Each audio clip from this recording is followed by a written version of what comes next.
I don't need a fucking cosigner to post rhymes for controversy. I'm calculated, your validation does not concern me. You created a character you can market, but I'm sharp enough to sharpen my view. Whenever you charge him, I can...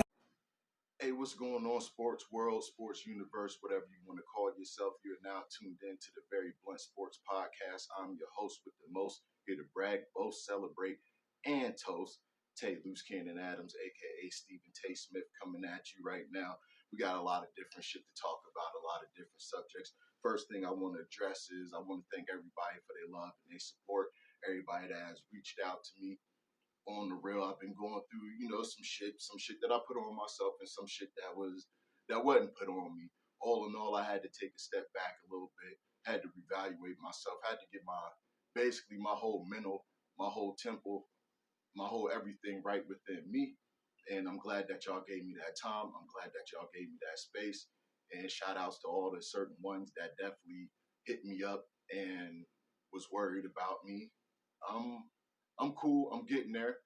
I'm learning more ways to, express myself instead of, through rage and anger. I ain't saying I wake up every morning wanting to beat somebody's ass or anything like that, but some days is cool, some days is rough. You know what I'm saying? I'm just learning how to deal with shit better. And later on in a further episode that I'm gonna make, basically talking about, athletes and mental health and stuff like that. It pertains to not just black men, but men too. We need to start accepting the fact that we need to get our mind right, start accepting the fact that we need to get our situations right. Because if we ain't right within ourselves, we'll never be right, with anything that we touch or gravitate or hold on to or anything like that. So like I said, I thank y'all, appreciate y'all. Please continue to like, subscribe, and share to my YouTube channel. Hit me up on all my social media formats, which I will be displaying real soon. Got a lot of stuff coming up in the upcoming, programs, a lot of different subjects that I'm going to be doing, a lot of different people in the sports world that I'm going to be paying homage to. Speaking of paying homage today, the Washington football team will retire Sean Taylor's number 21. And I honestly feel that it's well fitting, it's well deserved. Probably should have been happened. Not even on the simple fact of the basis that he passed away and just want to give him his flowers and his roses or anything like that because they feel it's necessary or whatever. Not even the simple fact that he died, but the simple fact is they're celebrating his number and they're celebrating his life. He didn't reach his full potential, but one thing I can say, he was a hard-hitting motherfucker and he was on his way to his potential. I think he was in the first step to being the great him that he could be. Still got one of the hardest hitting Pro Bowl hits on a quarterback I ever seen. I think it was Mark Brunell. If I'm wrong, somebody please correct me. But we're going to keep it in the spirit of football right now. We're going to talk more about the Washington football team because how they tie in with this John Gruden shit and everything. First off, the Washington football team, they had they got a long history of, I guess, chauvinism and sexism, basically being real discriminative towards women more than anything. Like, they've been reporting that the culture there is fucked up. It's been fucked up, and it's not a good work environment for mainly women. It could be not a good work environment for blacks, Latinos, or anybody with a different sexual preference. That's just what I'm going to say. But moving on to football, real quick, if your team is the Atlanta Falcons, New Orleans Saints, the New York Jets, or the San Francisco 49ers, you won't be watching no football today. No football Thursday, today, Sunday, whatever the case may be, because those teams got a bye week. I mean, if you're still a football fan like me, it don't matter who playing. Even if my team is on a bye week, I'm not going to say, oh, well, I ain't watching no football at all. Nah. Before I'm a Cowboys fan, before I'm a fan of any other team or any other sport, I love that sport, period, because without that sport, I wouldn't have shit to talk about. And that's just actual factual. But we're going into week 6 right now. Now, the Thursday night game, we got the Tampa Bay Bucks and the Philadelphia Eagles. Philly. You know what? I'm riding with the Bucks on this one, even though Tom Brady I think he has an injury to his right hand.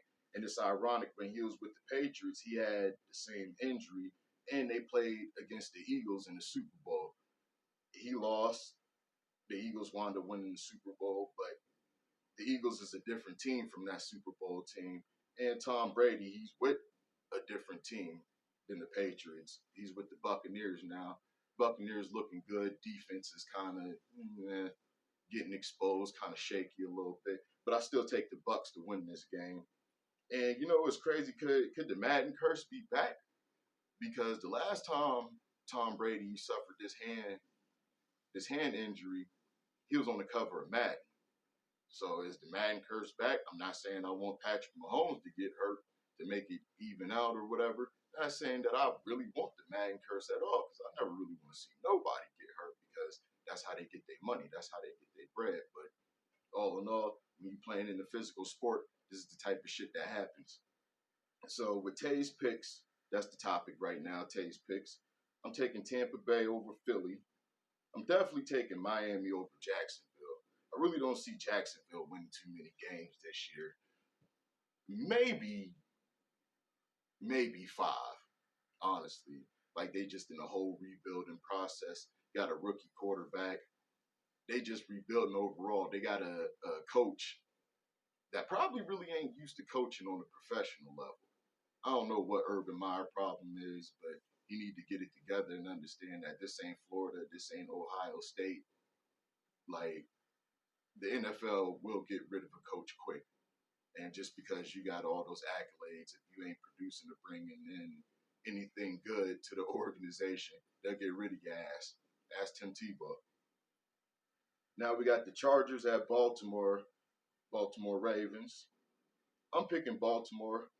I like how Lamar Jackson is basically looking like a real MVP candidate right now. Come back, win against the Colts. That whole game in its entirety on Monday night was crazy. The Colts really had a good chance at winning, but the Colts beat themselves more than the Ravens beat them. I mean, Lamar Jackson, he's Lamar Jackson. He gonna make it do what he do. He's a new level, new breed of quarterback that's necessarily needed in this league right now.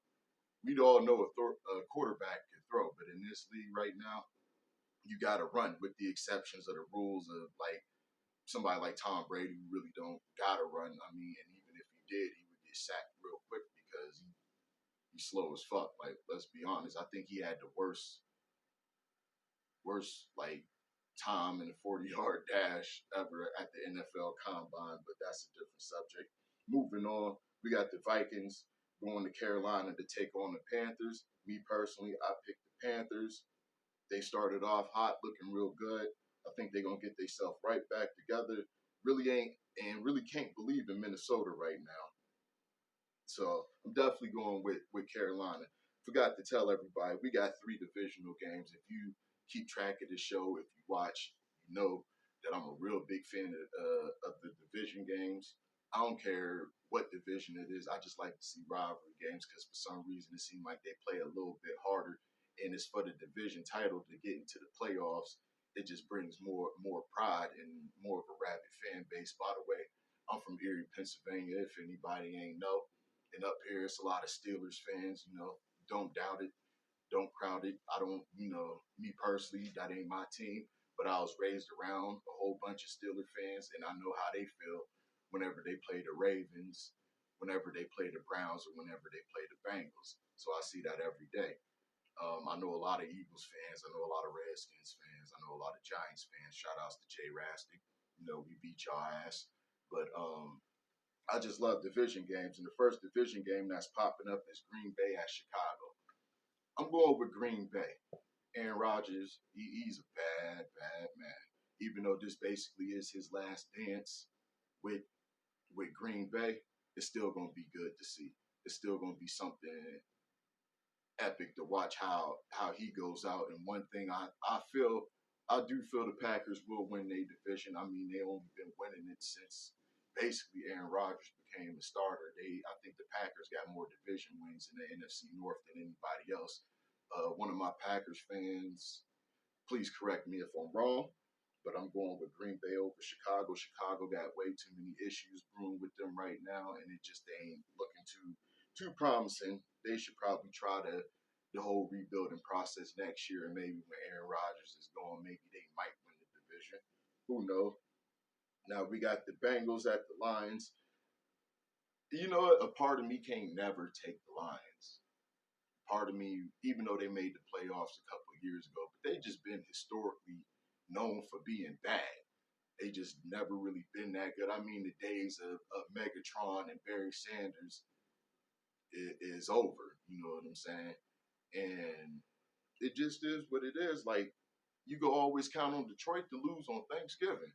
I mean, as long as I've been alive, they've been losing on Thanksgiving. That's the one thing that I like about Thanksgiving is watching football and knowing that basically it don't matter who the Lions go up against, they're going to lose. But I got off subject, but I am taking the Bengals over the Lions. Now we got another divisional game. We got the Texans and the Colts. You know what? Only because I like how the Colts looked during that Ravens game, I'm gonna take them over Houston. Houston got too many problems right now. They don't know if they coming or going. The whole organization is just in a whole clusterfuck. So it is what it is. Now we got the Rams going to. They're going to see the Giants. Jay Rastic, homie, you ain't gonna like this, but I'm going with the Rams. They just looking too good. I mean, Matthew Stafford is finally really looking like the quarterback that he's supposed to be. He was looking like that in Detroit, but even with Megatron, they still kind of didn't have like the type of weapons that they got out in LA.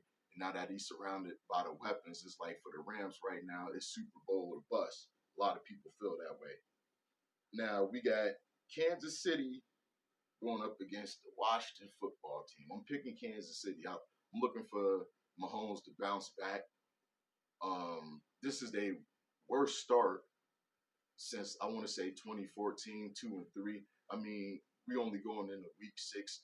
They could possibly be 3-3. They're going to be 3-3. That's who I'm picking. And it's just Mahomes is going to bounce back. And the rest of that team is going to bounce back, even though the defense is looking real shaky and suspect. And Washington's defense is real good, but they're too high powered, on the offensive side. I know defense win games, but when you got somebody like Patrick Mahomes, who's basically, if you let him trail from behind, he's going to find a way to come back and win. Even though he didn't do that with Buffalo, because Buffalo is just probably the best team in the whole AFC right now, arguably.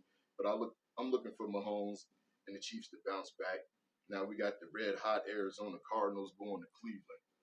Cleveland, they a very good team. They just need to find their identity. We don't know if Baker Mayfield is worth the hype, overhyped, or underhyped.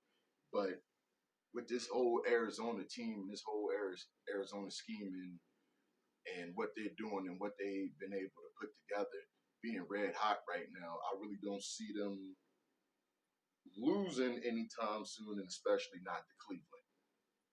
Now we got another divisional game on our hands. We got Las Vegas Raiders, and the Denver Broncos. Now, I'm picking the Raiders to win because this is a statement game for them, not just a division game, with all the shit that's going on with John Gruden and the shit that he been saying and that he brought to life, which I'm gonna, get to that.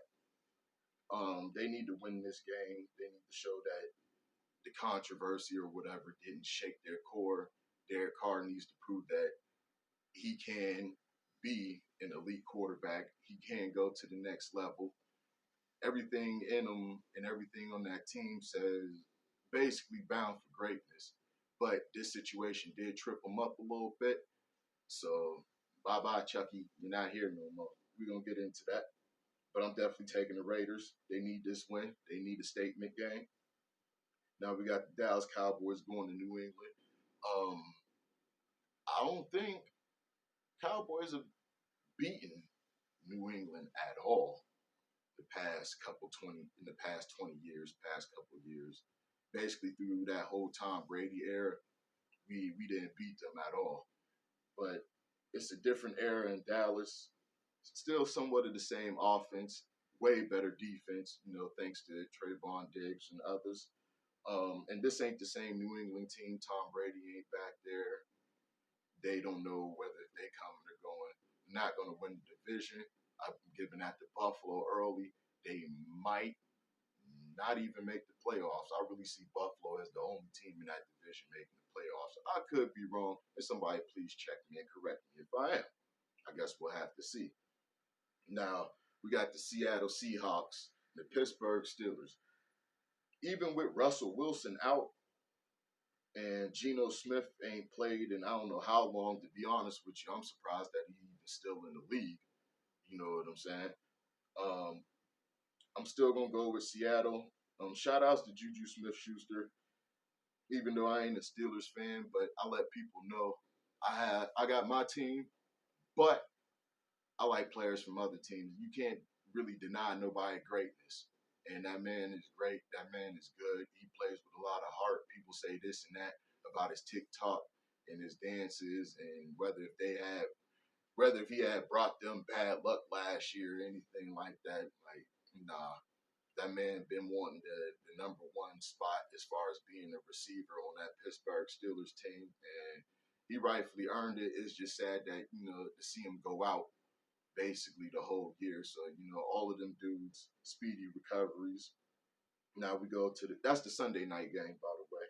Now we're going to Buffalo. Bills and the Titans. They actually going to Tennessee. I'm taking the Bills right now. They just hot. They just red hot. They making it do what it do. Best team in the AFC right now by far, hands down.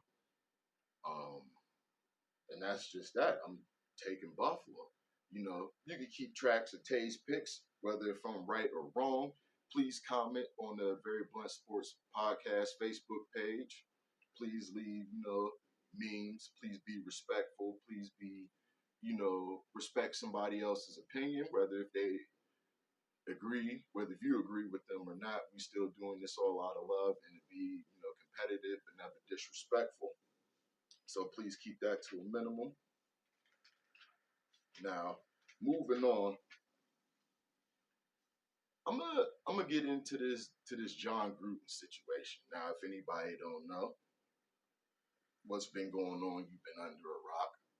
John Gruden, while now at the time of all of these emails coming out, he wasn't employed by the NFL.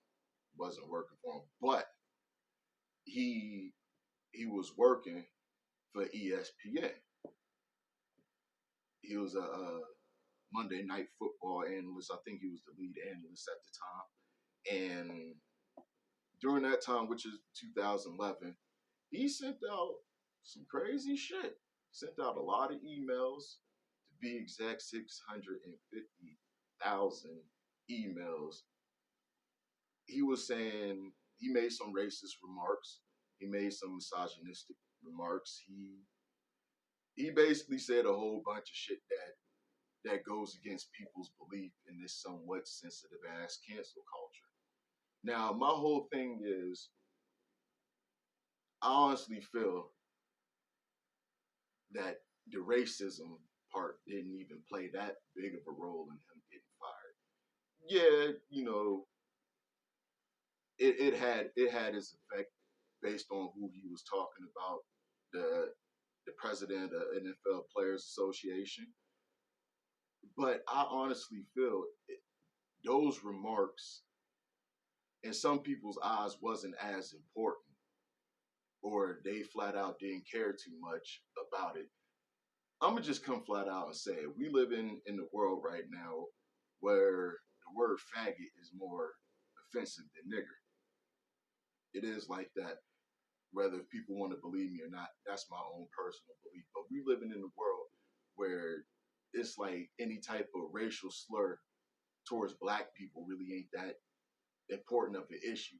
But as soon as you say something about the community and things like that, that's when like you basically get nailed to the cross. You getting condemned. Not saying that, he shouldn't lose his job or he shouldn't, lose out on benefits or whatever the case may be. But us as human beings, us as people, we need to understand that being a racist It ain't a crime. Being homophobic or whatever, it ain't a crime.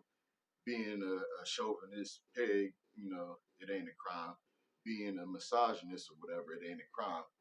Being petty and being vindictive, it ain't a crime.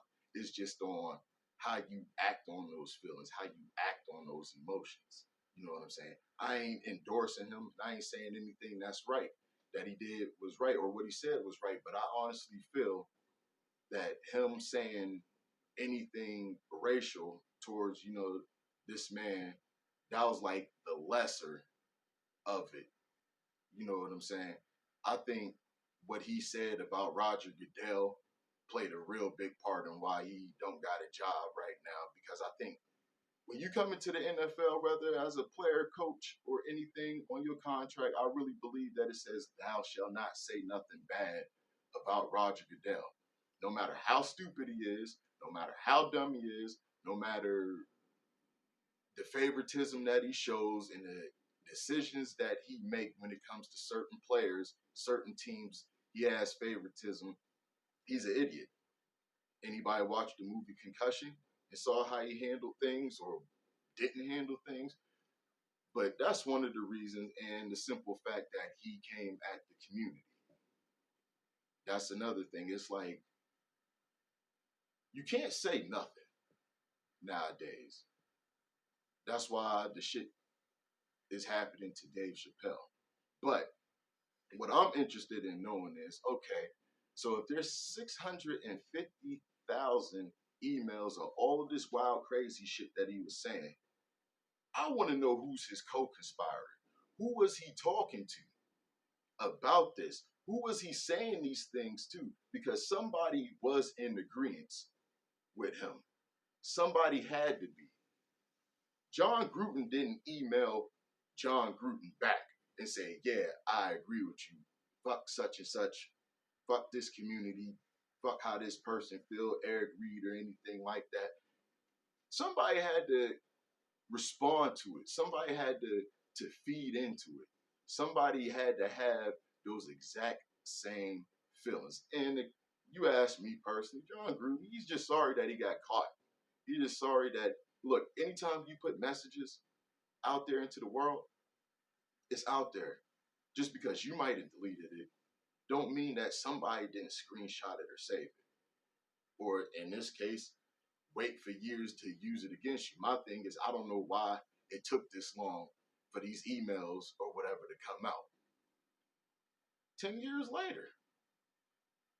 I mean, there ain't no time limit on being a racist. There ain't no time limit on being homophobe, misogynist, or anything like that. To me, he's been an undercover, not just racist, but undercover chauvinistic type person. I always felt that John Gruden was a little crazy, but I didn't think that it was to the extent of this. I mean, we all should have paid attention to Keyshawn Johnson back in the day when he was saying what he was saying about Gruden. Even though he wound up getting the Super Bowl ring with him, but it was still problems to the point where they made a trade for Keyshawn Johnson to go to the Dallas Cowboys in exchange for Joey Galloway and probably some other things. But what people got to understand is, and anybody that knows the sport of football knows this, John Gruden walked into a good situation with the Tampa Bay Buccaneers. He basically inherited Tony Dungy's team and won. But like I was saying, who else is responsible for these emails? It ain't just him. Maybe he's the lowest guy on the totem pole that had to basically bite the charges because they say shit rolls downhill, and he was probably at the bottom of that pile. You know what I'm saying? Compared to anything and everything else, he's wrong. He deserved, to lose his job or whatever the case may be. He probably won't ever get back into the NFL because now it's like they got to make an example out of him. This whole shit is wide open. And it could possibly leak out and expose other people, whether it be owners, players, managers, coaches, hell, even referees could probably be involved. We don't know because it's been under wraps for so long. And this is why I will argue up and down. And I tell people all the time, this is why the NBA is way more unified than the NFL. They tackle these issues head on, with a great leader like LeBron James, who speaks out against these things, and he's not afraid to speak out about it. The only player that has spoken out about this shit so far has been Aaron Rodgers, and he said this ain't that type of behavior don't belong in the NFL, and that's what we need. Yeah, it's cool that Colin Kaepernick, he nailed, and Eric Reed and the rest of those guys, but I honestly feel if we was to get a prolific, powerful white athlete to speak up and say that this shit is wrong, to speak up and say that dudes that look like me, who, by the way, unarmed, we getting choked out, we getting shot, we saying we can't breathe, we marching, and we doing this and that, and that's cool, and I applaud it and I commend it. But I just think sometimes if we got some of these high-profile white athletes to speak out about something, then I think most of the masses, most of the mainstream would listen. Might not like me saying this, but sometimes it takes a white person in order for white people to listen. Not racist at all. I just understand this world and I understand my position as a black man. But the NFL Player Association president, I don't want to get his name wrong. I want to say Maurice Smith. But he requests that the NFL release emails from his investigation of the Washington football team. I'm going to tackle into that earlier because I had said something about that, about Deshaun Taylor having his number retired. Now, Mr. Smith, he wants to determine whether race has been a factor in hiring decisions around the league and whether teams have been actively hostile to players that have chosen to self-identity in various ways. He also went on and said, what an interest in is their correspondence that suggests teams are making decisions about coaches based on the color of their skin. He also tweeted that the email and some of the reaction to it confirms that the fight against racism, racist trolls, and intolerance is not over. In order for this to be over in the certain league, NFL, look, if John Gruden was able to hide these things about himself so long, what is the motivation to get other people to be like, oh yeah, I'm a racist too, or oh yeah, I can't stand the community, fuck them and their choices and all of this other shit. Nobody ain't gonna want to come out now. There's nobody that I ever seen that actively came out and say, hey, I'm a racist. You know what I'm saying? Hi, my name is Billy Bob and I'm a racist. Nice to meet you. I average about, calling black people 10 niggers a day. Nobody's going to come out and do that. Let's be honest. But these emails and everything, it is a start to weeding out some people, getting rid of the bad that they call it, that's in the NFL or whatever. And I just wanted to say this real quick because he had said something about Michael Sam. Michael Sam, he was a good college player at Missouri, really good. And even Michael Sam had said something about he got blackballed out of the league because he was gay. I mean, there's an actively gay person in the NFL right now that plays for the Raiders, and he's damn good too. But Michael Sam, this is just my personal opinion. Some of y'all could disagree with me. You feel freely to. Not in NFL because you suck, dude. You just wasn't good enough. There's a difference between the college program and the pros program, man. You didn't adjust. Do I commend you for living your life, living your truth? No. Because as a man, us as human beings, we got to be real. We got to be truthful with ourselves. We can lie to the world, but at the end of the day, you're going to have to look in that mirror and face you. So kudos to you for being yourself, but you ain't in the league. It ain't because you're gay. You ain't in the league because you ain't good. It just is what it is, my dude. But all in all, these emails do need to come out. They do need to expose the wrong that's been going on in the league. It needs to. If this wasn't a problem, Art Rooney and his family wouldn't have implicated the Rooney Rule, which means that you have to interview at least one minority candidate for a coaching position. Why was that rule put in place? Because there wasn't that many black coaches. Still to this day, there's not many black head coaches. But with that rule, it made something happen. It made something shake a little bit. I'll let y'all be the judge of that.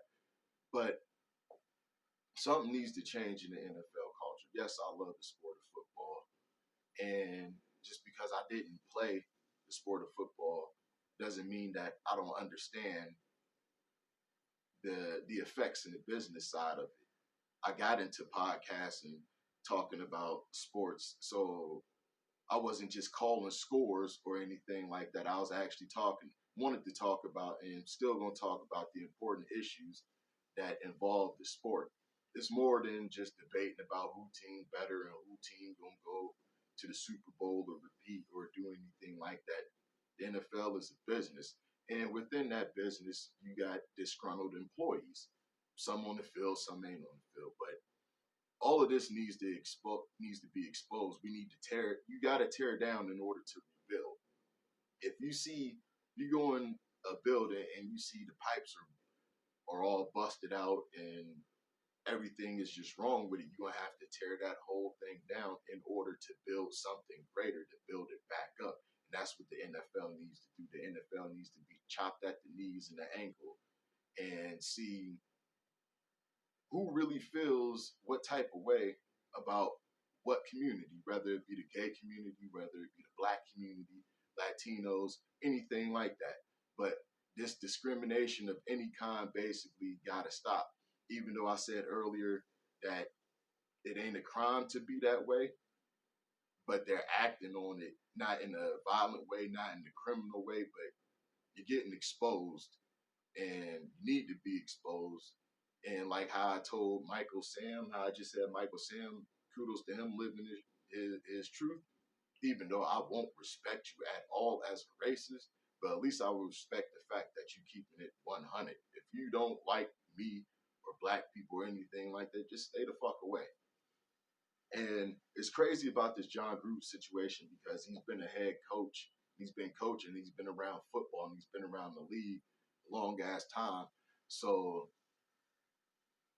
the amount of black guys that he's been around or came around or in his whole existence of football, he's been keeping it real, under wraps, for a long time. We don't know how long he's been racist. I mean, I don't think you just wake up and say I'm gonna be racist or whatever. It had to be a learned and taught behavior, maybe from how he grew up or how he came up, but he just disguised it so long, so to the point where he could keep getting checks, whether it be from the NFL or the NFL's associates. So that's just how I feel about it. Now moving on, I want to talk a little bit about the Kyrie situation. Let me adjust this. Kyrie refuses and he won't get vaccinated. I'm just saying this to say that as a man, I respect any man that stands on his morals, that stands on his beliefs, that stands up for something, whether if I agree with it or not. You got to have certain morals. You got to have a certain code about you. That's what makes you go. And just like how we tell women or whatever that we can't tell them what to do with their body, it's pro-choice for them. It got to be pro-choice for him too, in a sense. We can't tell that man what to do or what not to do with his body. We can't tell that man to go get vaccinated or not to get vaccinated. But the simple fact is he plays where he plays, Brooklyn. Brooklyn is in New York, and their state laws and the athletic commission committee want you to get vaccinated. I mean, I think he's willing to probably retire to stand on his belief. He's looking to lose a lot of money. I mean, this ain't the average person like me or you watching. By the way, thank y'all for watching. Please continue to like, subscribe, and share. I'm trying to get the goal to 100. But back on to the subject. We can't tell that man what to do with his body. As a fan of the sport, am I disappointed that he probably potentially won't play? Yeah, but as a man, I respect him and I respect his choices and I respect the fact that he's not letting anybody, tell him what he can do with his body, even though he's out to lose a lot of money in this process of doing it. I mean, kudos to Kyrie. I guess be you, be yourself, live your truth, live in your beliefs. But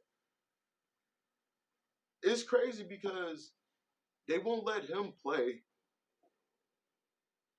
unvaccinated, but the league at that time, around 92, 93-ish, they didn't know what AIDS or HIV was. And they still let Magic Johnson play regular season games and all-star games. And it was up to those players. It was up to those players and their safety on whether if they wanted to play with Magic Johnson or not. Because if you play basketball, anything can happen. Scratch, might get bust open, hit the floor, or whatever. We didn't know that much about the HIV/AIDS virus. Just like we don't know that much about Corona, Delta, or whatever else, that they pulling out their ass calling it a disease. And I'm saying that to say this, if we were so forgiving of Magic and letting him play in the league when it was confirmed that he has the HIV virus, we should, in a way, even though he could play home games, but we should respect and understand the fact that we don't even know if Kyrie has Rona or not. I feel that he should get tested every home game, and if it checks out, let him play. Let him play. It's just crazy. Like I said, with the Magic Johnson situation, players were ready, willing, and able to play with Magic, knowing that he has the HIV virus, but nobody really wants to play with Kyrie because he's unvaccinated. It don't make any sense to me. Like I said, I support Kyrie and his decisions. As a man, you got to stand for something. You got to have some type of code. I will be disappointed if he don't play this year, just as a player because he's box office attraction, like Stephen A. Smith said. He's all that and some. People forget that he is a champion, by the way. So he knows what it takes. Just, if you agree with me or disagree, please comment. We can talk about it anytime. I'm open for these type of discussions. I'm open for these type of debates. I don't run. I don't shy away from nothing. I'm with all the smoke. I want all the smoke. That's what I'm about. Before I not speak my mind, I won't do this shit at all. I'll raise hell before I speak softly. That's how I go. But I can promise you this. I'm going to give you a glimpse into the next episode. It's basically the cancel culture. Now, at the Very Blunt Sports Podcast, I don't only just touch on sports. I touch on music too, because I like the marriage of music and sports. I'm a big hip hop fanatic. Anybody that's been on the page or been on my page or seen, there's a dash of hip hop and everything that I do. That's my culture. That's my life. Is how I walk. Is how I talk. How I dress. How I address people. I'm hip hopped out.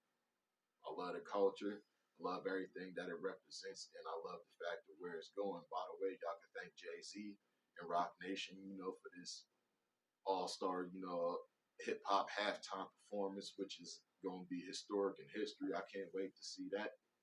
But I'm going to end this show with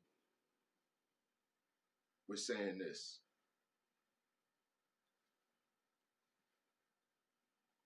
When people hear therapy or anything like that, they automatically shy away from it, or they say that, oh, that motherfucker must be crazy, or that's some white people shit. But you're crazy if you don't go get help or whatever. I ain't saying you got to be the Jordan crying emoji or, meme or anything like that. But you can't heal what you don't reveal. And I'm saying that to say this, I'm learning that process.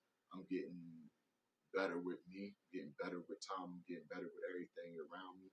And I hope y'all do too. I want y'all to keep coming and watching this journey. My goal, I'm at 64 subscribers right now. I'm trying to reach 100. Anything that I can get, I'm greatly appreciative of. I'm grateful of everybody that do support me, that do watch the show, and, shout outs to everybody that has been supporting me. How you doing, Ashley? But, yeah, just continue to support me. I'll continue to support you. I'm trying to bring something good and worthwhile to the city. Oh yeah, by the way, I don't know if y'all was paying attention to the back, but that's my bodyguard, Bruce. So if y'all don't like, subscribe, and hit the notification button, I'm going to send him to beat y'all ass. You know what I'm saying? But on a serious note, I just want to leave y'all with this and just say, be happy, be yourself, and in the words of J. Cole, love yours.